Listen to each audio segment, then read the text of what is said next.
saestu mari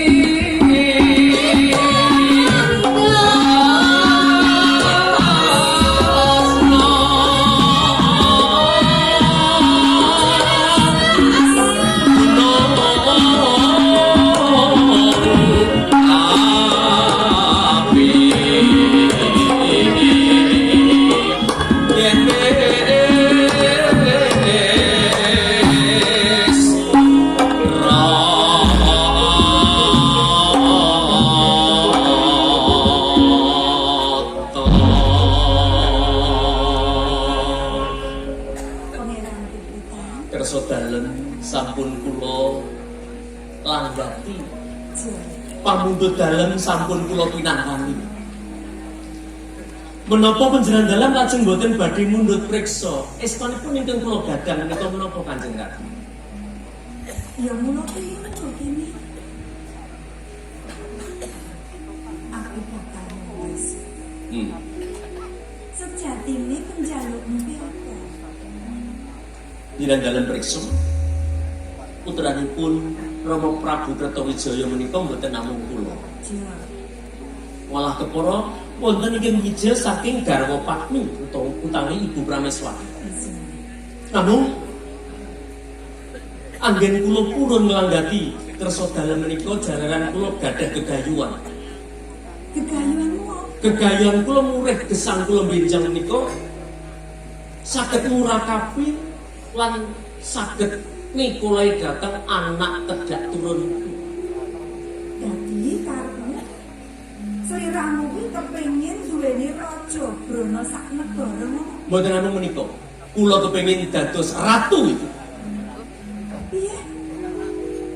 Kula kepengin dipun jumenengaken minangka pangeran Pati ingkang manggenipun gumantos kalenggan Kanjeng Rama menawi sampun murut ing kasedan jati. Ampun dhisik. Dadi kepengin dadi pangeran Pati.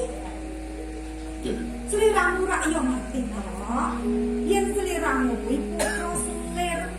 Dadi ora bakal kelakon terus dijumenengake minangka pangeran Pati.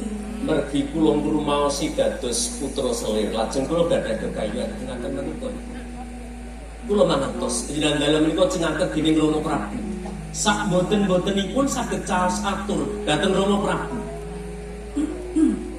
Engko yen umpama aturku iki ora ditampa ngersa dalem, Kedah dipun tampi. Mergi panjenengan dalem cingaket ing ngersa dalem menapa injih perkawis lae wadi menika badhe kula bikak kajengipun saben tiyang prisa. Aja ngono kok, Njur. Ben ajeng kula buka niki kabeh mulut iki. Bengi iki aku nang kene. Sabar to. Nek ngono kuwi kok mutung lho.